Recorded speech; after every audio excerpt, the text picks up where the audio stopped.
Maio de 2026. Uma nova viagem já foi marcada.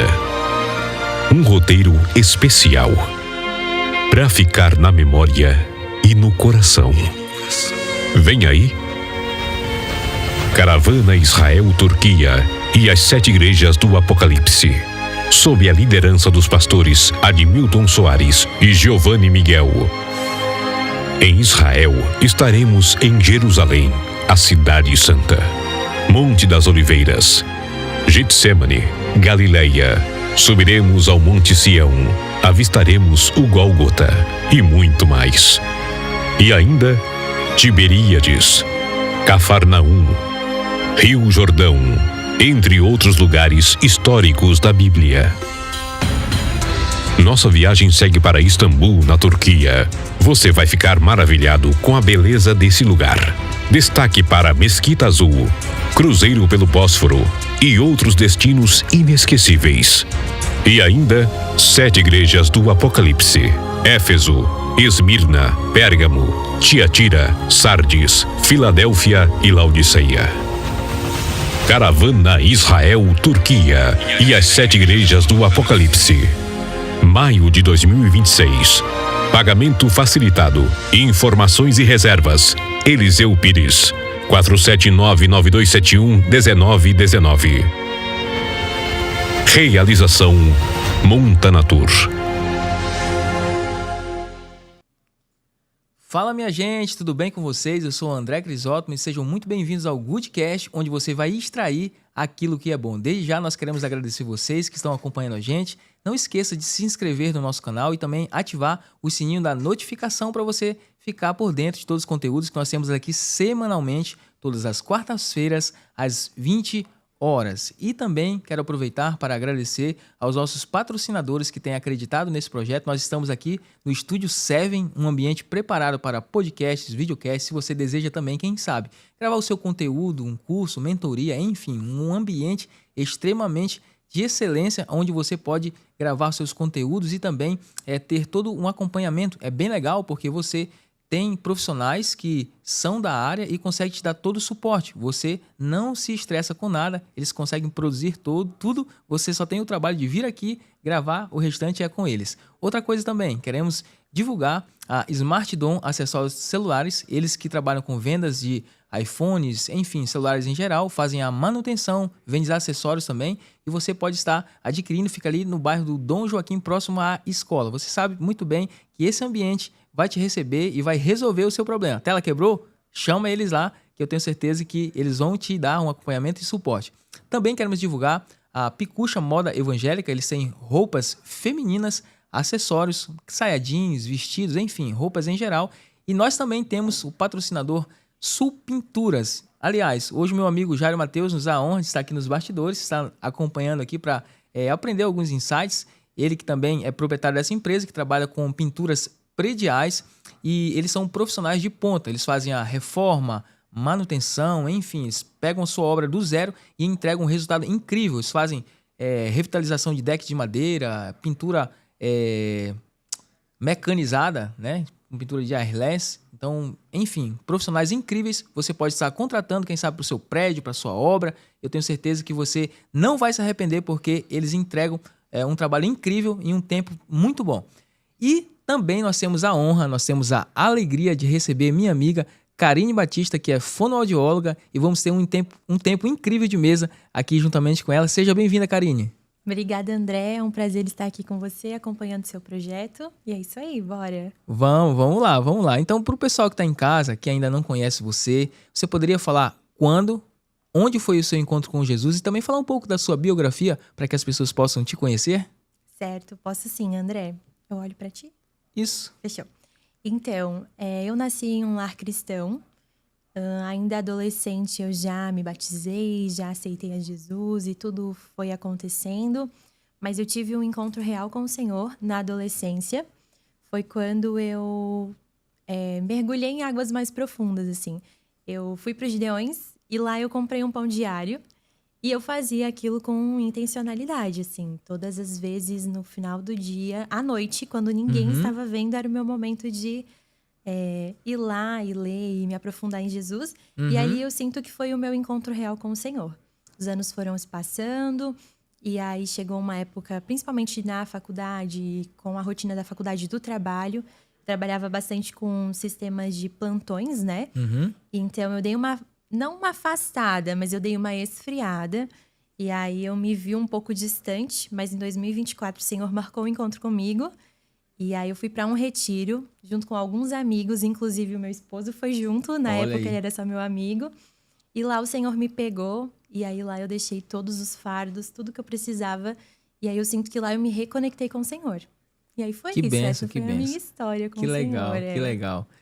A Bíblia diz que há um tempo determinado para todo propósito debaixo do céu. Então, Sim. não importa quanto tempo vai levar, quem tem, né, a marca da promessa, quem é selado pelo Espírito Santo, ele sempre vai ter uma forma de se manifestar. Ele sempre vai ter uma, digamos assim, uma estratégia para nos alcançar, porque ele nos conhece, né?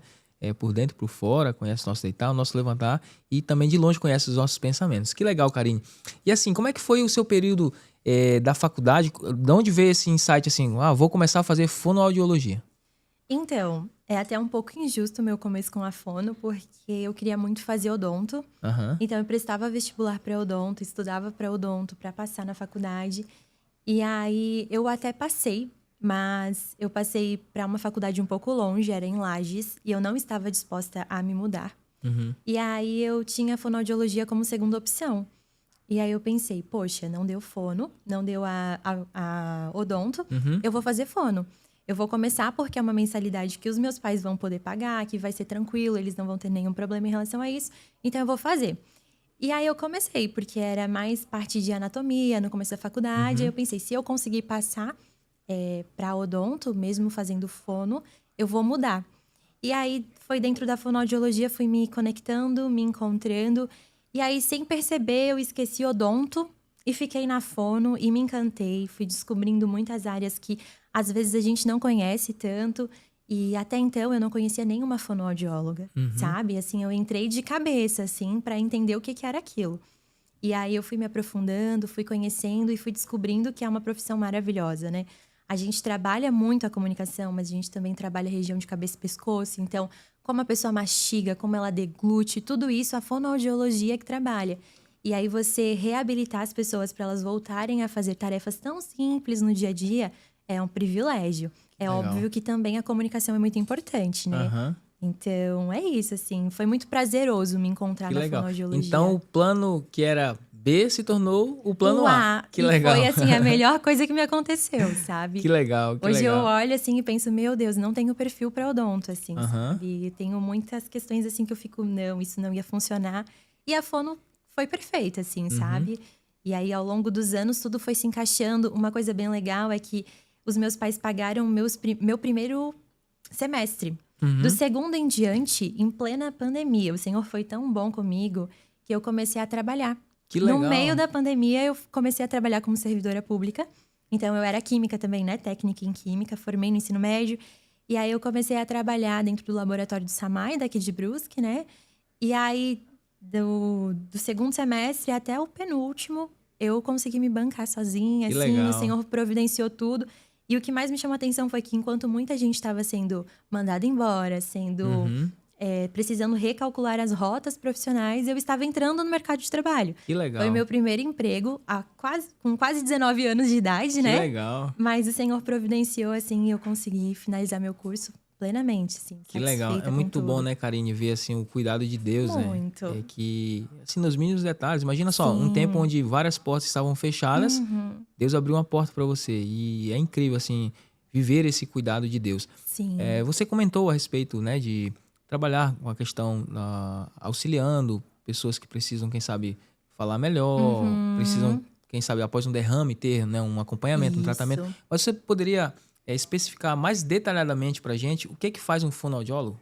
Posso, claro. Então, o fonoaudiólogo, como eu falei, trabalha com comunicação e com cabeça e pescoço, né? Sim. A gente trabalha desde uma pessoa desde uma criança recém-nascida na estimulação precoce, teste da linguinha, até um idoso que está acamado em cuidados paliativos.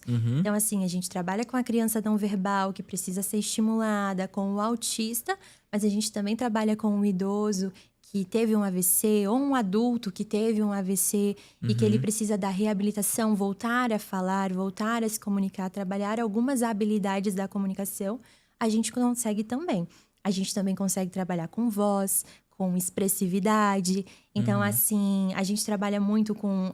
tem um profissional que ele deseja falar melhor, que ele deseja se colocar melhor, trabalhar a imagem, questão de expressividade, a gente também consegue trabalhar com ele através disso. Né? Então, a fonoaudiologia, ela engloba muitas coisas. Ela é muito conhecida por trabalhar com crianças. E, atualmente, o meu maior público tem sido crianças. Que legal. Mas a gente tem todas essas áreas que a gente domina. Então, a gente está dentro do hospital, mas a gente também está dentro dos consultórios, dentro das escolas. Tem profissional da fonoaudiologia que trabalha em escola também. Então, assim, são vários ambientes onde o fono faz diferença na vida das pessoas, né? Então, assim, é uma profissão muito gratificante, sabe?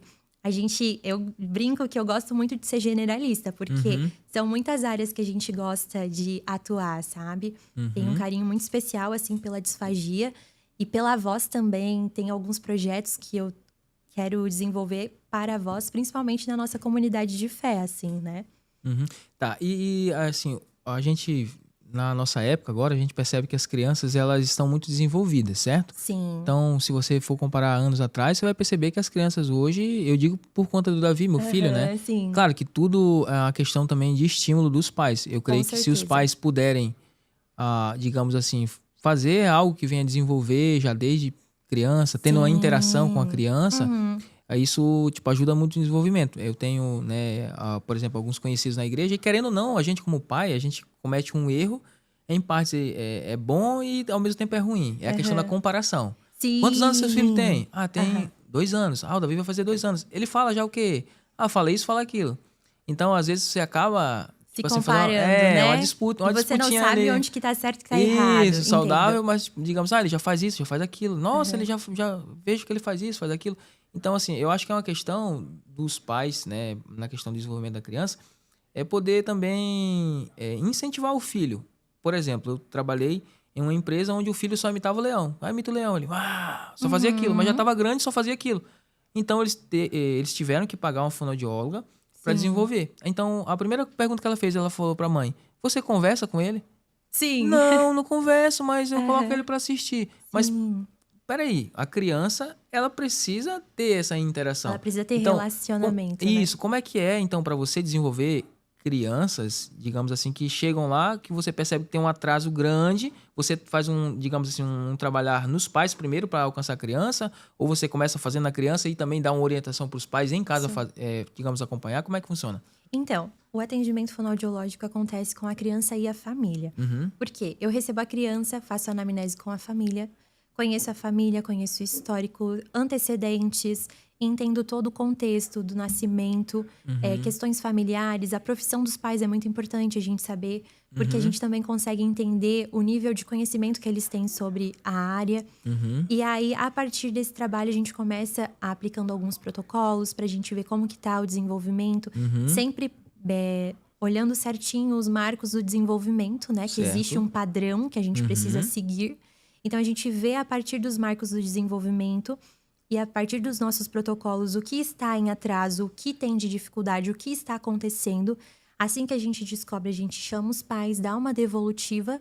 Então, eu explico para eles, olha, seu filho está atrasado nisso, e o que eu posso fazer é isso. Vamos continuar? E aí fica a critério dos pais continuar ou não.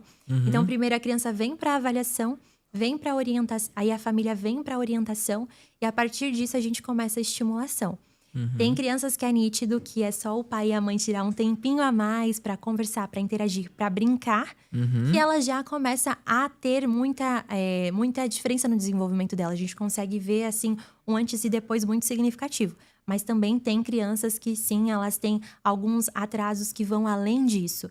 Não é só a estimulação em si. Não é só o pai e a mãe sentar, conversar, ou na hora do banho explicar o que está fazendo, que ele vai aprender a nomear. Tem crianças que têm dificuldade, tem crianças que têm um atraso no desenvolvimento, que não é só a estimulação que vai funcionar. A gente precisa fazer um trabalho em conjunto. Mas tem outras que dá uma pena de saber que existe, mas que é só esse momento de um pouco mais de atenção, de interação, que a criança começa já a trazer frutos, sabe? Ela começa a trazer mais palavrinhas pro vocabulário dela e começa a fluir um pouco melhor. Tá, e por conta da sua idade, né? Digamos assim, como é que é o feedback dos pais? Você, digamos assim, chegar para eles e dar uma palavra. Por exemplo, vamos criar uma situação aqui, um exemplo. Vamos supor que a mãe acha bonitinho o filho, ao invés de falar, sei lá, água, fala aba. Aba. E não fala água, que é o correto. Ou outra palavra. Enfim, uma palavra que o pai acha bonitinho, ele falar aquilo. E ele vai crescendo. E para ele aquilo é certo. Na mente da criança, aquela palavra está certa. Quando ele solicita pedindo aquilo, falando errado, e o pai acha bonitinho, acha legal e acha que apenas com o tempo a criança... Então, nós temos crianças que já têm uma idade já, digamos assim, que era para estar bem mais desenvolvida. Com certeza. Falando igual uma criança bem pequena. Então, como é para você ser jovem, né? Tendo também, né, essa responsabilidade de fonoaudióloga para chamar a atenção de um pai, de uma mãe, como é que eles correspondem a isso e como é que é a experiência de você identificar? Os pais, eles aceitam logo de cara? Eles têm digamos assim, eles fecham o coração? Como é que funciona? Então, existem casos e casos. Pessoas são diferentes, né? Então, assim, eu sempre tento entender o perfil do meu pai.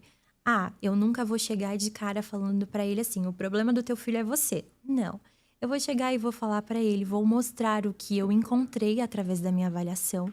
E vou falar, eu sugiro que a gente faça isso, isso e isso. Em casa, seria muito interessante se ele desenvolvesse isso, se vocês estimulassem dessa forma. Então, eu levo estratégias para que os pais possam fazer em casa aquilo que eu já faço no consultório. É claro que em casa é diferente do consultório, o consultório é diferente em casa. Mas eu sempre explico a importância de fazer em casa, porque a criança passa 45 minutos comigo uma vez na semana. Sim. E todo o resto, todos os outros dias, ela está com os pais. Então, é muito importante que eles entendam isso. Mas, claro, tem famílias que aceitam e que fazem. E tem famílias que não. Tem famílias que eles rompem o tratamento. Entendi. A partir do momento que você conversou com eles. Mas é muito comum. No começo, assim, da minha carreira, apesar dela ser recente, eu tinha muita preocupação em relação a isso. Eu pensava, poxa, o que eu estou fazendo de errado? Eu estou seguindo tudo o que eu aprendi. Por que que tais famílias não estão continuando comigo, sendo que tudo que eu estou fazendo é para o benefício da criança? E até que eu entendi, até que eu percebi, conversei com outras profissionais que elas também têm isso. Então, assim, a gente sempre fala que o atendimento da criança, ele é individualizado. Os pais vêm, a gente faz o processo de desmame, os pais vão saindo aos pouquinhos da sala, até que a criança fica só com o fono. Porque é muito importante pro vínculo a gente ter esse momento só com a criança, né? Legal. E aí, tem famílias que, a partir do momento que a criança ficou um atendimento sozinho com a gente, eles vão embora. São raros os casos, mas tem. E me chamava atenção, me deixava um pouco frustrada. Até que a gente entendeu que existem famílias que às vezes não estão tão maduras para aquele processo. Entendi. Só que é triste, porque quem perde é a criança. Sim. Né? A criança que perde em desenvolver, a criança que perde em crescer e ficar cada vez melhor, né? Mas é isso. Eu, conversando com uma amiga que é psicóloga, ela comentou sobre a neuroplasticidade do cérebro. Ou seja, são, digamos assim, repetições que você vai fazer para que a criança, ou até mesmo nós adultos, venhamos a, digamos assim, a absorver comportamentos. Até que aquele comportamento se torne, digamos assim, algo que faz parte da sua rotina. No caso dela, ela explicou, olha, não adianta eu fazer apenas um mês de atendimento. No mínimo, eu preciso fazer, né, um atendimento de 3 meses para que essa pessoa possa ver esse desenvolvimento e possa, digamos, passar por isso. E assim, você poderia compartilhar para a gente também o que os pais podem fazer em casa? Alguns conselhos práticos, simples, talvez, né? Alguns pais estão assistindo esse podcast, pode perceber que o seu filho tem um pequeno atraso na fala. O que eles podem fazer em casa para estimular a fala do filho? Qual o conselho prático você daria assim, para o dia a dia? Então, eu iniciaria com inserindo a criança, trazendo contextos para a criança e, por exemplo, na verdade, com a conversa, o relacionamento. O relacionamento de conversar. O relacionamento e a conversa são muito importantes para estimular. Por exemplo, na hora do banho, a criança, você dá só o banho ou você explica para a criança o que está acontecendo? Por exemplo, agora nós vamos tomar banho e a gente vai usar este sabonete, este shampoo. Olha só, isso aqui é da cor disso. Você precisa conversar com a criança enquanto você dá o banho nela. Não é só dar o banho rapidinho e tchau e bênção e vamos fazer outra coisa. Não, é importante você ir descrevendo o que você está fazendo, você interagindo com a criança, olhando no olhinho dela, mostrando o que você está fazendo. Na hora de comer também, ter um tempo que às vezes é na correria do dia a dia, mas é um tempinho que você tira para dar a comida para a criança. Você não vai deixar ela ficar sem comer. Então você vai tirar esse momento para você estimular ela, para você falar o que você está fazendo, para você falar os alimentos, para você nomear aquele tipo de alimento que ela está comendo. E, por exemplo, olha só, vamos comer a maçã? Eu gosto de maçã. E você? Você gosta de maçã? Então, sempre ter essa troca com a criança, isso vai fazendo com que as caixinhas dela vão se enchendo, o vocabulário vai aumentando, as crianças vão trazendo isso pro contexto delas. Elas vão, no meio da brincadeira, brincar de dar comidinha para uma boneca, ou para um ursinho, ou para algum animal. Então, assim, a gente sempre sugere coisas bem práticas, sabe? Coisas que facilitem a rotina dos pais. Porque não adianta eu passar uma lista gigante de dicas, sabendo que ninguém vai conseguir executar nessa correria louca do dia a dia que a gente vive atualmente, né? Então, na conversa, na interação, nesse momento de pai e filho, que é importante, é ali que você pode estimular e interagir com a sua criança. Que legal. Outra coisa, né? A gente sabe que hoje em dia, essa era digital, as telas têm prejudicado, né? Não só crianças, mas jovens, adolescentes, adultos. E qual impacto isso gera no atraso, assim, no retardo do desenvolvimento infantil, na questão da fala? Então, as telas, elas facilitam, às vezes, a vida dos pais, porque se você der um telefone para uma criança, ela vai ficar quieta, ela vai ser mais fácil na sua vida, na sua rotina. No entanto, ela precisa de interação. Só ela assistir um desenho que talvez estimule o dia inteiro não é o suficiente para estimulá-la. Ela assistir um desenho que está nomeando os bichinhos não é suficiente para ela aprender a falar. Porque ela começa a aprender a falar a partir do momento que ela se relaciona. Ela não vai se relacionar com uma tela. Além de todos os malefícios que a tela acaba gerando para a criança, A radiação, né? Isso, a questão assim de muito estímulo, ela perde o interesse por coisas mais simples, porque ali tem tanto brilho, tanta luz, tanta coisa que chama atenção, que às vezes ela não vai achar tão legal brincar com um carrinho que vai para frente e vai para trás, vai em uma pista, ou com uma boneca que não tenha nada chamativo nela. Então elas acabam até perdendo interesse em coisas mais simples, né? E fora que as telas, elas acabam viciando, né? Então, assim, a gente vê muitos casos de criança que, se os pais começam a fazer o desmame das telas, elas ficam muito agressivas no começo, elas ficam muito irritadas. Então, tem todos esses malefícios você apresentar a tela de forma precoce. Entendi. Né? Tudo precisa ter o seu tempo, igual a gente falou antes, né? Um tempo determinado para todas as coisas. Legal. Mas, ao meu ver, a criança só ganha um telefone ali com 15 anos. Porque antes disso é muito difícil. A gente sabe que não é a realidade, a gente sabe que elas recebem antes, só que para o desenvolvimento afeta muito, assim, sabe? Elas aprendem a ficar mais cômodas, né? Aprendem com as facilidades da internet e elas acabam não tolerando frustração, o que é muito difícil. O esperar acaba sendo difícil para a criança também, porque nas telas é tudo mais fácil, é tudo mais rápido, né? E elas não estão maduras ainda para terem acesso a isso. Que legal. Eu vou aproveitar também, né, para pegar alguns conselhos. Eu já tive, há 4 anos atrás, crise de ansiedade. Né? Até essa semana, por conta de algumas batalhas espirituais na igreja, algumas coisas que eu estava vivenciando, eu tive uma crise de ansiedade. Enfim, tive que me acalmar, respirar bem, tudo. Até a respiração ficou um pouco difícil, assim. Mas eu consegui depois me controlar. Minha sogra me auxiliou e tudo. Consegui me acalmar e me recompor. E, assim, geralmente, quando estou na igreja, falando e tal, eu tenho, assim, uma certa dificuldade, porque como eu sou hiperativo, Uhum. A minha sogra, até brinco, né? Minha sogra acha que eu sou hiperativo e eu tenho certeza. Mas não tem diagnóstico. Não, Entendi. não. É só mesmo do... Sim, tipo, mas é que tem o algumas machismo, coisas né? que chamam a atenção, né? Sou bem elétrico, assim... Tudo indica que sim, mas eu acho que é interessante eu correr atrás disso. Isso. Mas assim, qual conselho você me daria? Porque às vezes eu me empolgo nas palavras e começo a falar muito rápido. Quem é da nossa idade, beleza, entende. Mas tem irmãos na igreja que são idosos, pessoas que às vezes têm uma dificuldade de concentração também e às vezes não vão entender, né? Aquilo que eu estou pregando ou se é algum ensinamento, pelo fato de eu falar rápido. De que forma forma prática eu poderia, digamos assim, fazer algum exercício para que a minha fala possa ser melhorada e eu possa ter mais eficiência e, assim, mais facilidade de compreensão das pessoas. Certo, entendi. Você quer que as pessoas entendam e você talvez tenha ferramentas para poder falar um pouco mais devagar, é isso, né? Isso. Entendi. Então, para você falar um pouco mais devagar, tudo depende da sua respiração, né? Claro que às vezes a gente está ansioso e a gente começa a mexer com as mãos, mexer no cabelo, fazer coisas nesse sentido para descarregar as energias, né? Mas na fala é muito treino.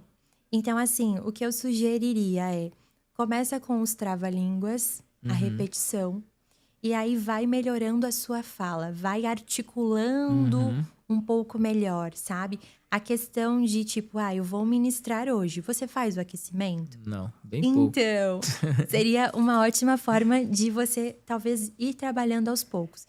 Faz o aquecimento, mexe bastante com essa região aqui da boca, os lábios, essa musculatura.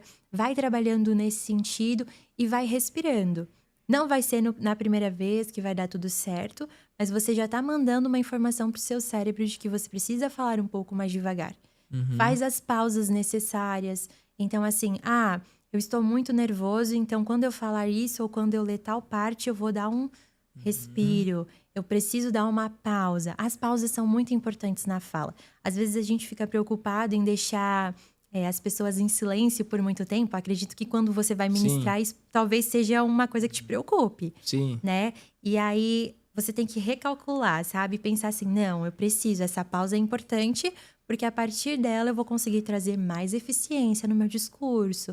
Então, é tudo treino, sabe? São alguns exercícios assim que você pode ir fazendo. A gente passa alguns exercícios de vibração de lábios, de língua, para relaxar bem a musculatura. Não usar nada muito preso no pescoço, porque acaba incomodando e acaba deixando você um pouco mais irritado. Uma coisa muito boba que a gente sempre ouvia na faculdade é sobre as roupas apertadas. Então, se talvez eu estivesse aqui com uma roupa muito apertada, ou uma roupa que me deixasse levemente desconfortável, talvez eu não conseguiria ter eficiência em falar o que eu preciso, porque aquilo ali estaria chamando a minha atenção. Então, assim, é uma coisa simples, mas que faz diferença na hora de você falar. Então, a gente traz essas pequenas dicas, assim, sabe? E outra coisa, por exemplo, tem pessoas que falam bastante gesticulando, né? Usando as mãos e tudo. Até quando isso é bom e quando isso prejudica? E o que a pessoa pode fazer, por exemplo, tô falando com você, eu tô fazendo de propósito aqui, né? Falando, me movimentando. Só que às vezes eu tô falando algo, mas, por exemplo, a minha mão não tem sincronia com a minha fala. Por exemplo, geralmente os políticos, quando vão falar, eles falam, abrem as palmas das mãos, se comunicam, sem movimentos bruscos, geralmente transmitindo autoridade, confiança, sorrindo sempre e tal, e fazendo isso, claro, de propósito. A maioria deles fazem, né? Um curso de oratória para poder se comunicar. Também, digamos assim, eles passam a exercitar essa fala, mas até quando é bom gesticular e até quando é ruim, o que a pessoa pode fazer para melhorar? Então, de tudo que eu já li, de que eu já estudei e tudo mais, a gente entende que você não precisa travar suas mãos porque elas fazem parte da sua linguagem corporal, elas são importantes para você comunicar e tudo mais, mas existe um limite. Então, assim, movimentos muito bruscos ou movimentos muito além dessa parte aqui de peito, barriga, acaba chamando muita atenção e acaba fazendo com que as pessoas não prestem atenção no seu discurso e prestem atenção no movimento das suas mãos, acaba tirando a atenção do seu discurso. Então, é muito importante tomar esse cuidado. Até foi legal a gente pegar isso, porque aqui eu tô me corrigindo já. Porque às vezes eu me empolgo e quando eu vejo, eu tô Aí eu preciso trazer a mão de volta, sabe? Então é muito legal isso, assim. Existe um limite. Então, mantenha aqui nessa região, tenta não fazer com que os seus movimentos chamem tanto atenção. São movimentos intencionais. Quando é político, é alguém que precisa passar essa imagem, aí a gente entra em outras vertentes. Mas, a princípio, pra gente que tá no discurso, na igreja, no dia a dia, na rotina, ter o limite aqui de peito, barriga, tá tranquilo, não vai chamar tanta atenção, sempre um pouquinho mais abaixo, sabe? Sem movimentos muito bruscos e sempre com intenção. Eu preciso falar disso, disso, disso, então é isso que eu vou falar, é esse movimento que eu vou fazer. Às vezes é mais rápido do que a gente pensa, Sim. né? Quando tu vê, tu já levantou. Mas só que isso também faz parte, é importante que tenha, porque senão você vai parecer um robozinho. Sim. E não precisa disso, as pessoas precisam se conectar com você, né? Legal. Então, é isso. Tem uma pesquisa, eu li, eu achei bem interessante. A primeira vez que eu li essa pesquisa, o livro foi o Rosanildo, aliás, nosso amigo, né, em comum, que indicou. Inclusive, ele dá aulas de oratória. Isso, sexta-feira, tamo junto lá, eu vou lá. Né? Eu esqueci de falar também, né, o Samuca, esposo da Karine, está aqui nos bastidores. Ele que é o meu treinador oficial, também é personal trainer, né? E, assim, a minha amizade com o Samuca me desenvolveu muito, que eu percebo que ele se comunica bem. Sim. Que ele, possivelmente foi a Karine, né? Que já deu os ensinamentos para ele ali. Mas, brincadeiras à parte, mas o Rosanildo, ele indicou um livro, Comunicação Cristã. Eu li lá uma pesquisa dizendo que uma porcentagem pequena está linkado à nossa fala, outra parte está linkada também ao conteúdo. E o que mais, digamos assim, tem um número maior na comunicação é a chamada comunicação não verbal, ou seja, o nosso corpo se comunicando. Sim. Né? Isso. Então, a expressão corporal. Então, eu posso dizer para vocês aqui, pessoal, estou muito feliz de estar aqui nesse podcast. É uma alegria para mim, com os ombros baixos e tal, né? Tá aqui. Então, o meu corpo tá me comunicando. Eu tô dizendo uma coisa, porém o meu corpo... E o seu corpo tá dizendo outra, né? Então, assim, aí a Bíblia é muito interessante. A Bíblia diz que um coração contente formoseia o rosto. Eu sempre digo na igreja, meus irmãos, vamos sair do lugar de vocês agora. É o momento de você cumprimentar, é o momento de você sorrir, é o momento de você abraçar, é o momento de você... Porque eu estou estimulando eles a realmente trazer para fora o que está aqui dentro. E é bem interessante essa questão, por quê? Porque geralmente a gente quer transmitir uma mensagem de autoridade, mas com o ombro baixo, Sim. com a cabeça baixa. Tu vê que a pessoa, meu Deus, essa pessoa está precisando, né, de uma injeção de ânimo. E opa, vamos... Então, assim, com base nisso, né, como você é profissional da área, como trabalhar, no caso, essa questão da postura, né? Porque, digamos assim, algumas pessoas têm realmente um problema, né? Sim. Digamos, de desvio de coluna e tudo, né? Pode ter também um tipo de acompanhamento, enfim. Mas o que fazer para melhorar a minha presença, digamos, presença de palco, vamos falar assim, né? No meio corporativo é usado, mas não só na igreja, mas diante das pessoas, como me portar e como enviar uma mensagem que transmite confiança, autoridade para os ouvintes. Sim. Então, eu acredito que é importante desde a fala, você saber o que você quer falar, você ter intenção e você preparar o seu corpo para isso, igual você falou. O que eu quero comunicar? Eu vou cantar uma música de adoração ou uma música que transmita tristeza. Eu não posso cantar ela sorrindo, se ela vai transmitir tristeza, se foi algo ruim, ou se é algo muito feliz, eu também não posso comunicar isso com os ombros baixos ou com uma voz um pouco mais baixa. Eu preciso ter intenção comunicativa. O que eu quero comunicar com isso? Eu quero comunicar isso, então eu preciso ajustar minha postura para fazer isso. Eu quero, por exemplo, comunicar um evento importante na minha igreja, que vai ser um momento muito legal com os jovens, de interação. Eu preciso ter intenção ao comunicar isso. Eu preciso preparar o meu discurso e também preciso preparar tudo que eu vou falar. Então, eu quero fazer isso, então a minha postura vai estar assim, eu quero gravar nesse sentido, então eu preciso transmitir alegria, eu preciso fazer com que as pessoas tenham o desejo de estarem participando lá. Eu preciso ser intencional na minha comunicação. Que legal. E lembrar disso que você trouxe, né? Que é tanto a minha imagem corporal, quanto a minha linguagem corporal, quanto a minha fala. Tudo isso importa, tudo isso faz diferença. Que e são legal. coisas que às vezes a gente acaba não lembrando no nosso dia a dia, né? Bem legal. Outra questão também que eu acho que seria interessante a gente aproveitar para aprender com você, você comentou sobre exercícios, né? Eu já ouvi falar, me diga se é mito ou se, né, se é verdade, a questão de colocar a caneta na boca, ficar falando com a caneta na boca antes de, digamos assim, uma pregação ou antes de falar diante das pessoas, um discurso, né? Isso ajuda? É mito ou é verdade? Então, depende. Depende como você está fazendo isso, qual é o seu objetivo com isso. Mas a gente geralmente, ou na maior parte das vezes, a gente não recomenda que faça. E a gente sempre fala que é importante você buscar por um profissional e ele te mostrar quais exercícios você deve fazer. Por quê? Esse exercício de você colocar a caneta ali e fazer o exercício. O que que você está querendo estimular com isso? O que você precisa? Para que você está usando isso? Isso pode talvez até te machucar, sabe? Então são coisas que nos chamam a atenção, assim. Então a gente precisa ver quais são os objetivos da pessoa e estabelecer os exercícios para ela, né? Porque às vezes numa dessa ela pode machucar a mandíbula, pode machucar o rosto, porque às vezes a gente entende que nessa região da boca a gente precisa ter alguns cuidados, né?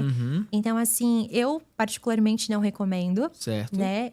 Exercício de vibração de língua, de lábios, esses que são um pouco mais simples, eu recomendo que você pode fazer em casa, não vão te trazer nenhum prejuízo, mas usando objetos na boca, isso já eu não concordo. Eu acho que é bom você buscar o acompanhamento de um fono, daí nesse caso. Eu não sei se seria pedir muito, mas você poderia passar, pode ser apenas um mesmo, um exercício que a gente pode fazer para ter o aquecimento da nossa voz. Eu entendi a sua resposta. Digamos assim, que para determinada coisa vai ter um exercício que vai ter mais eficiência do que colocar a caneta na boca. Exatamente. Então você poderia passar apenas exercício, pode ser até um pouco cômico o som, porque aqui vai pegar bem o som, né? Mas não tem problema. É para que a gente possa, então, passar pro pessoal de casa, né? O que ele pode fazer para ajudar. Quem sabe você trabalha com vendas, trabalha com o público, deseja fazer um aquecimento da sua voz. Vamos aprender agora com a especialista. Então, tem um que eu gosto bastante. A vibração de lábios e línguas todo mundo conhece, eu acredito. Mas tem um que eu gosto bastante que é com essa região aqui da nossa boca, que a gente vai fazer assim.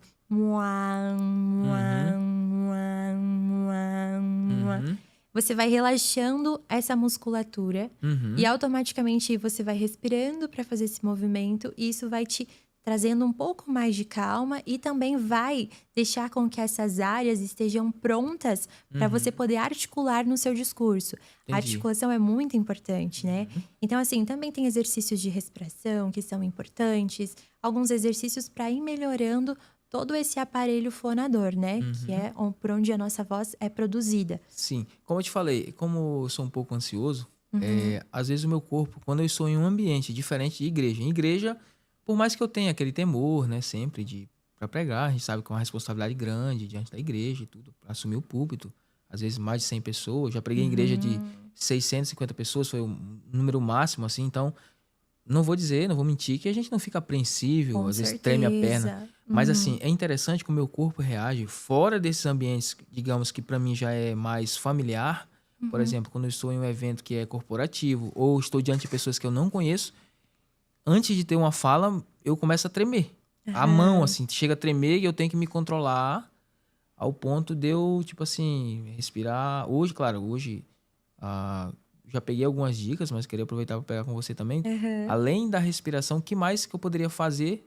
E também, além da respiração, desse exercício agora que você passou, o que mais eu poderia fazer para me acalmar? Porque, assim, treme minha mão. Então, eu tenho que, digamos assim, criar uma forma de eu transmitir, porque assim, a gente tem que ter um domínio sobre o nosso corpo. Com certeza. Então, assim, o seu cérebro, ele gerencia toda essa máquina aqui. Então, a gente precisa mandar algumas informações. Eu creio que tem algo que eu posso fazer que vem ajudar também. Além desse exercício labial, além da respiração, o que mais que eu posso fazer? Eu acho que sempre você se preparar para este momento. Então, assim, você não sente tanta ansiedade quando você está falando na igreja, porque é um lugar onde você já fez isso antes. Entendi. Entende? Então, assim, você já fez, você já sabe como é, você já sabe o que esperar do seu público, diferente de você estar em um ambiente corporativo, com pessoas que talvez trabalhem em áreas diferentes da sua, que vão trazer conhecimento sobre as áreas dela, mas que às vezes a gente fica assim, meu Deus do céu, será que a pessoa vai entender o que eu quero falar? Eu entendo esse nervosismo da gente. Uhum. Eu também me sinto assim, André, com muita frequência, inclusive. Mas eu sempre tento me preparar para o momento. Então, assim, por exemplo, eu vim para o podcast. Então, antes de sair de casa, eu li as perguntas. Eu já sabia o que eu iria responder em cada uma delas. Eu me preparei para este momento. Então, assim, não só soube o que eu ia responder, mas eu pensei, e se isso ficar ruim, como eu vou fazer? Deixei ali um plano B, né? Me preparei meu corpo, coloquei uma roupa que eu me sentisse um pouco mais confiante. Então, eu falei pro Samuel Legal. Júnior, eu atendi antes de vir. Eu fui de tênis pra lá. Eu falei, não, mas eu coloquei um salto porque eu preciso me sentir... Minha imagem precisa transmitir o que eu vou fazer hoje. É algo Legal. diferente, Muito bom. é um ambiente diferente. O empoderamento então, feminino. é isso mesmo. Me empoderei deste momento, né? Talvez, Legal. assim, o salto é uma coisa bem simples, mas isso já traz uma outra imagem para aquilo que a gente está fazendo, né? Então, assim, sempre você se sentir muito bem e confiante. Você transmitir confiança naquilo que você está fazendo é muito importante, né? Mas se preparar é um ponto, assim, é o essencial. Se prepara para aquilo que tu vai fazer. Tenta visualizar o que pode sair, o que pode dar errado. Tenta recalcular a rota, se desse errado, e vem pronto. Vem preparado, sabendo Entendi. que você vai fazer. Se isso der errado, você já tem um outro plano. Legal. Sempre isso é bem importante, assim. Não é sempre que a gente lembra de fazer tudo isso, mas é muito importante e nos traz confiança. Muito bom. Uhum. Você poderia compartilhar pra gente, quem sabe também um momento cômico, quem sabe na sua profissão ou na faculdade, uma história assim engraçada pra quebrar um pouco o gelo aí da nossa entrevista? Uma história engraçada. Ela é um pouco triste, mas ela é muito engraçada. E Aham. aconteceu comigo 2 vezes já. Mas eu estava em um estágio de linguagem de adulto. E aí eu, assim, bem imatura, né? Mas enfim, eu estava atendendo um senhor que, inclusive, ele era fásico, né? Ele tinha passado pelo AVC e estava em reabilitação comigo no estágio da faculdade. E o senhor começou a passar mal. E assim, ele, né, passou muito mal e, tipo, sujou a sala. E na hora eu levantei da cadeira e eu fiquei assim, o que eu faço agora? E aí, sabe quando te dá um start? Eu saí correndo da sala e fui correndo pra minha professora. Eu não fui chamar enfermeira, não fui chamar bombeiro. Eu fui direto pra minha professora. E aí, naquele momento, parecia muita tensão. Mas depois que tudo passou, eu fiquei assim, gente, como assim? Como pode ter sido essa a minha reação? Como profissional, como que eu vou reagir lá fora? E aí, depois aconteceu comigo profissional. E aí, eu consegui controlar aquilo de uma forma tão fluida que a paciente passou mal. Eu fui lá, busquei todo o suporte que eu precisava. E aí, deu tudo certo, ela foi embora e foi tranquilo. Mas foi muito engraçado porque, naquele momento, a minha reação foi tipo de puro colapso, puro desespero. Mas depois, quando aconteceu de novo, foi algo bem mais fluido, assim. E aí, eu lembro daquilo como, pra mim, foi engraçado. Porque, assim, o meu desespero foi tanto que eu não lembrei de chamar o bombeiro. Eu não lembrei de... Porque a gente tinha, né, essas pessoas responsáveis no nosso setor ali do estágio. Não lembrei de ninguém. Eu lembrei da minha professora. Ela era o meu porto seguro naquele momento e eu fui pra ela. Tipo assim, eu não fiz nada. Eu fui correndo pra ela. Tipo, eu não sabia como reagir. E aí, depois, quando aconteceu de novo, eu também estava em um ambiente controlado, né? Era na policlínica. E aí, assim, eu fui, busquei ajuda, suporte. Foi algo bem discreto, bem tranquilo. Mas naquele momento, aquilo ali pra mim tinha sido, assim, o colapso. Eu pensei, meu, será que eu tô pronta pra ir pro mercado de trabalho? E é interessante, né? Porque, digamos assim, eu como cliente, perceber que o profissional sabe como resolver a situação, Faz toda a diferença. demonstra que ele realmente foi capacitado. Claro que daí tem, Isso, como você isso. comentou sobre o processo, né? Você viveu lá esse processo quando estava ainda Foi muito importante viver aquilo estagiando. no meu estágio, sabe? Legal, muito tipo, legal. porque eu pude errar ali, sabe? Eu pude, aham. tipo, fazer, tipo, colapsar, ter o desespero de correr pra minha professora. Mas aí, depois, quando aconteceu na minha vida profissional, foi algo muito mais fluido, sabe? Eu morri de medo, né? Eu pensei assim, meu Deus, quando eu entrei no Ministério Integral 4 anos atrás, eu pensei assim, pregar tranquilo, ensinar tranquilo. Agora fazer cerimônia fúnebre, Meu Deus! pra mim vai ser muito difícil. Aham. Porque, pensa só, eu sou muito emotivo. Então, assim, eu começo a falar E vai chorar. e, assim, sinto a dor das pessoas e, assim, me conecto com aquilo. E eu pensei, como é que eu vou dar um suporte pra família Sim. Sendo emotivo. Eu cheguei lá em agosto. Em setembro aconteceu. Um mês. Uma pessoa veio falecer e tudo. Aí eu fiz que nem você. Já liguei pro pastor. Pastor, faleceu uma irmã aqui da igreja, assim, né? Mãe de um irmão aqui e tal. Eu queria pedir uma dica, orientação do senhor. O que que eu faço? Ele falou, esquece todos os seus compromissos que você tem agendado e atende tudo que essa pessoa precisar. Desde dirigir, desde fazer tudo. Esquece o que você tinha, dá o suporte do começo ao fim. E foi o que eu fiz, né? Sim. Então, consegui dar o suporte. A esposa desse meu amigo, ela também tinha ansiedade. Então, quando chegou ali, né, o corpo e tudo, ela teve uma crise de ansiedade. O que eu podia fazer ali era orar. Eu pensei, meu Deus do céu. Então, uma situação que, para mim, parecia difícil, foi se tornando cada vez mais difícil, porque é a primeira experiência que eu tive. Eu nunca tinha tido uma experiência daquela. E assim, já foi, não vamos ver. Então, aí, orei por ali e tal, beleza. E fiquei dando suporte. Então, como é importante a gente ter, assim, orientação de alguém que já passou por aquilo. Alguém que tenha experiência. Então, assim, para resumir a história, eu fiquei com esse meu amigo e uma coisa que me marcou, assim, uma coisa que, assim, marcou meu coração. Quando ele ligava pros familiares, pros amigos, conversando, porque a família era de longe, era de outro estado, né? Era do Rio Grande do Sul, outra, né? Parente dele morava um pouco mais distante no Oeste. E ele falou uma frase que até hoje me marcou, assim. Ele disse, não precisa se preocupar, o meu pastor tá comigo aqui. Ai, que Nossa, legal, isso pra mim, André. assim, olha, assim, Sim. alegrou muito meu coração e eu pude ficar ali. Claro que o sono bateu, dormi no sofá, certeza. mas não arredei o pé. Fiquei ali até o final, a Bruna ia em casa, dava o suporte pra fazer alimento, né, o café, porque nesse momento a pessoa tá em um estado emocional tão forte que ela esquece de comer. Então, é importante que tenha alguém de fora para poder dar, né, esse auxílio, né? Estou contando isso porque o Espírito Santo tocou no meu coração, preciso falar.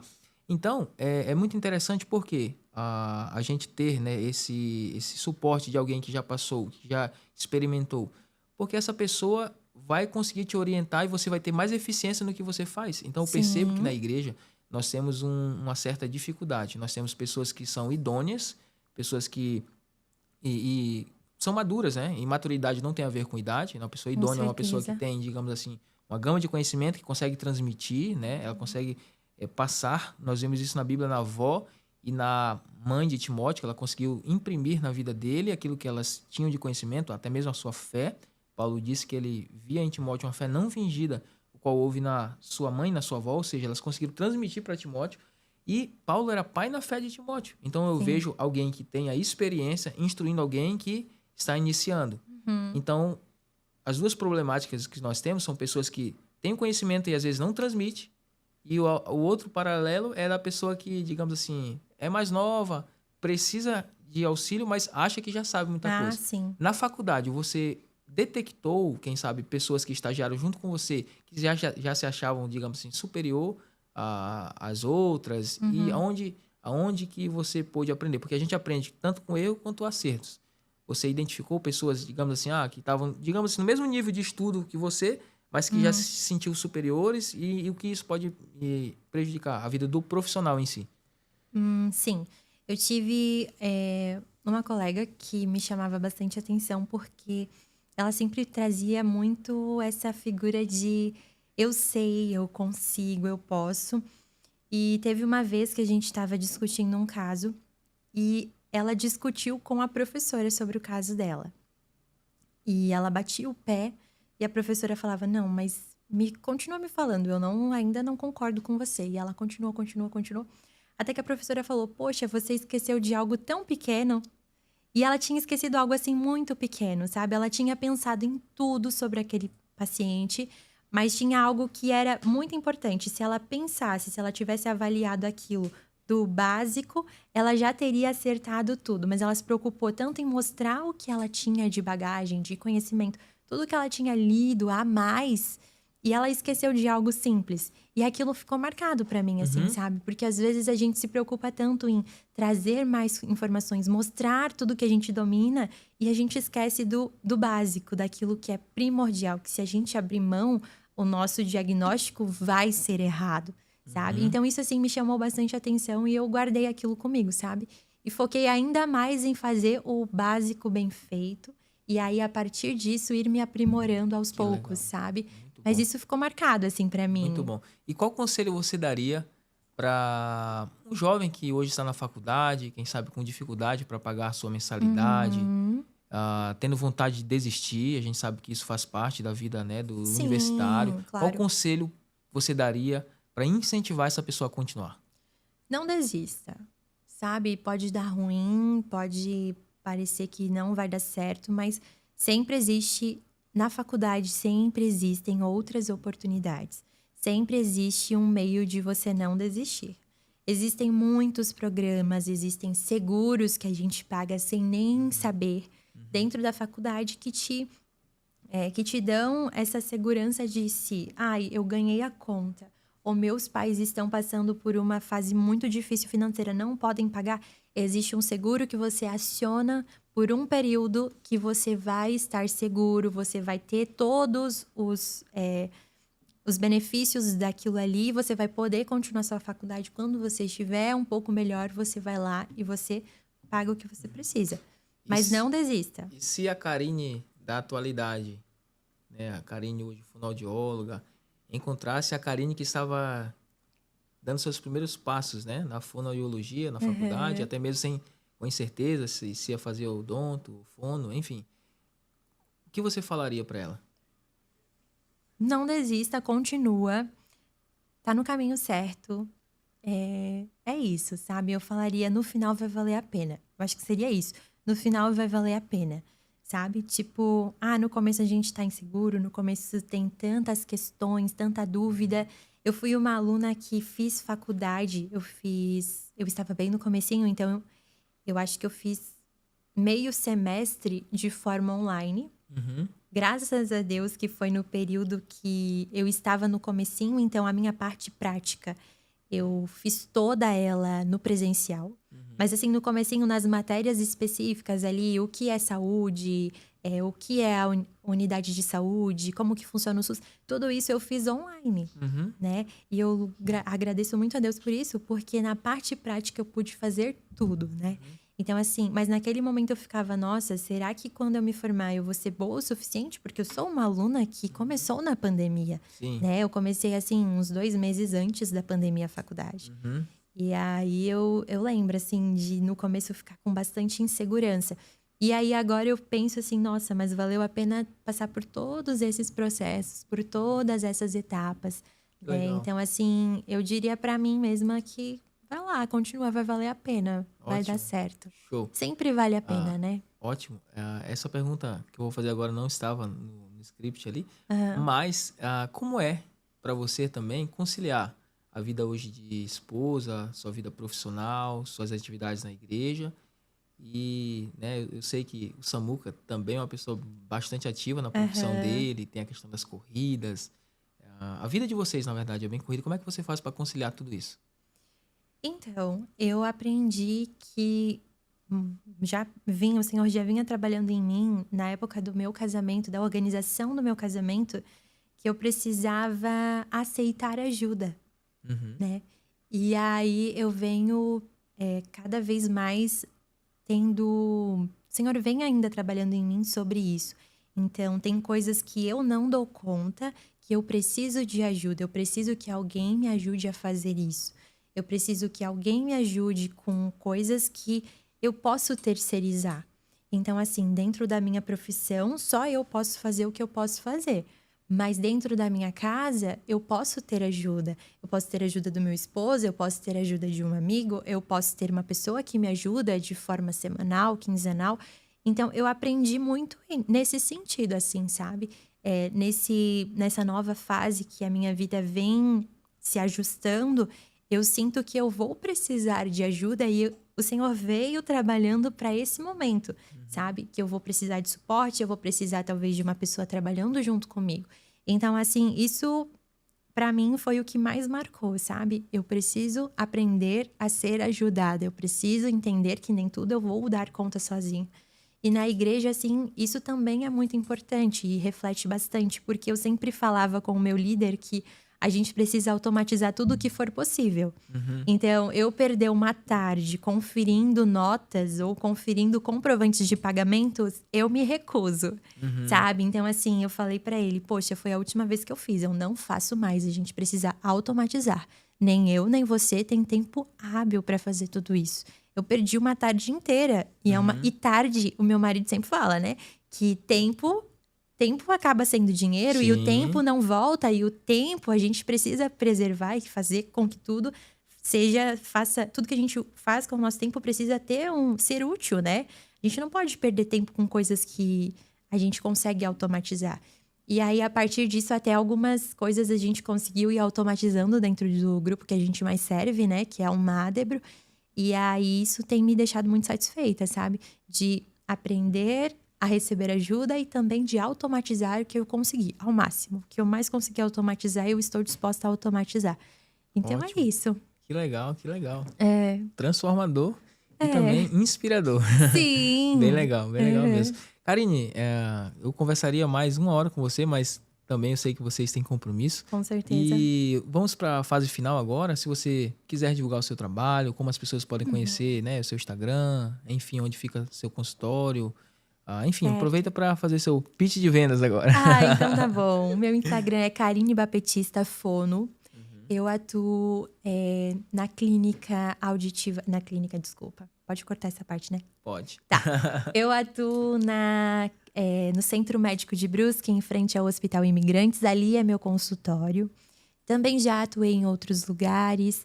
Atuo em outro espaço, 2 vezes na semana. Mas o meu consultório é ali no Centro Médico de Brusque, em frente ao Hospital Imigrantes. Meu consultório é ali. Para mais informações, é só me chamar no Instagram, que eu respondo tudo. Lá também no Instagram tem um link onde você cai diretamente no meu WhatsApp. Legal. Então, também consigo esclarecer dúvidas. Muita gente me contata para tirar dúvidas. Isso é muito legal. Assim, meu filho tem essa idade e ele não tá falando, o que você sugere? Você acha que ele tá dentro do desenvolvimento? Ele tá com atraso? E aí eu sempre respondo às famílias e a partir disso a gente começa a construir um vínculo e é muito legal. Nem todos que me perguntam se tornam meus pacientes, mas eu fico muito satisfeita em passar conhecimento, né? Espalhar um pouquinho daquilo que eu já tenho. Então, é isso. Legal. Quer mandar um abraço pra sua família? Se o Samuca não estivesse aqui, eu ia dizer pra você olhar pra aquela câmera, mas eu acho que é melhor você olhar pra ele, né? Sim. Então tá. Muito obrigada, meu amor. Um abraço para minha família, os meus pais, que são os pilares de todo o meu crescimento, do meu desenvolvimento, né? Que sempre me influenciaram a estar aos pés de Jesus, né? E eu sou muito grata ao Senhor por ter tido isso, esse privilégio.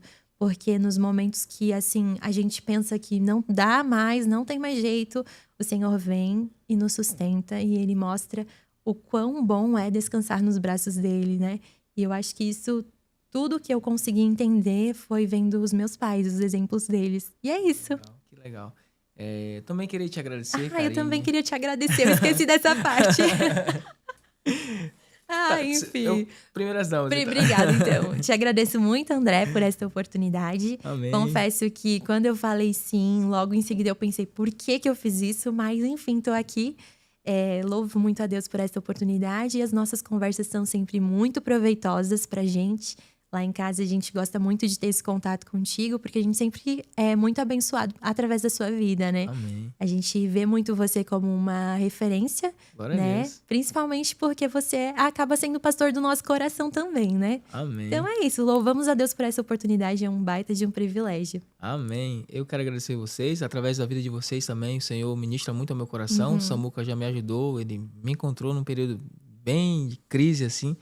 Existencial, ministerial, psicológica. Tudo é diferente. Enfim, o exercício físico me ajudou muito, né? Então, eu sempre divulgo o trabalho do Samuca e sei o impacto que isso, assim, tem na nossa vida. E, aliás, ele foi um incentivador. André, você precisa postar, você precisa aparecer, você precisa faz stories mesmo e tal. Então, ele foi um grande incentivador. E interessante que hoje eu tenho colhido, Samuca, assim... bastante testemunho de pessoas. Cara, através dos teus stories, eu tô me incentivando, tô correndo, acabei de fazer uma corrida aqui.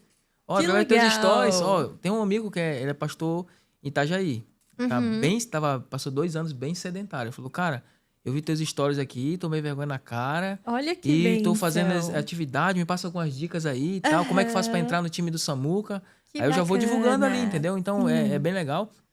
E, assim, quero agradecer a você, ao Samuca, né? Vocês são muito importantes para nossa família. Que Deus continue abençoando os trabalhos de vocês, que Deus possa enviar bastante clientes e que o nome Amém. do Senhor venha a ser glorificado. Vocês são profissionais incríveis e, assim, sempre é uma aula estar junto com vocês. A gente está sempre aprendendo, em constante desenvolvimento. E eu creio que o Senhor dará mais oportunidades para a gente poder, então, estar juntos aí, para a gente somar para o reino de Deus. Deus continue abençoando vocês. E, pessoal, nós queremos deixar um grande abraço para você também que acompanhou até aqui. Não se esqueça, Goodcast, extraindo aquilo que é bom. Valeu!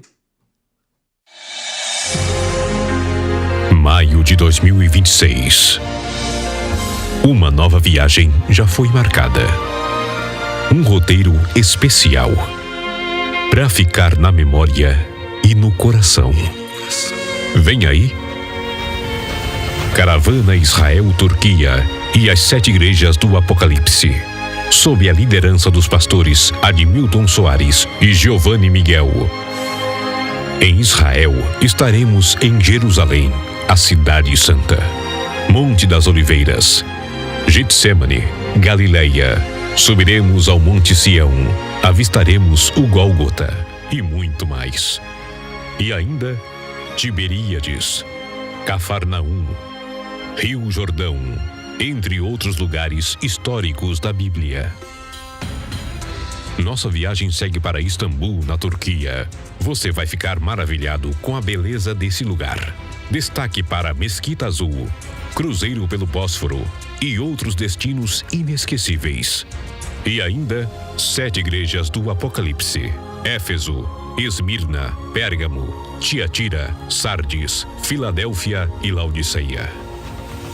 Caravana Israel-Turquia e as 7 igrejas do Apocalipse. Maio de 2026. Pagamento facilitado. Informações e reservas: Eliseu Pires, 479-9271-1919. Realização Montana Tour.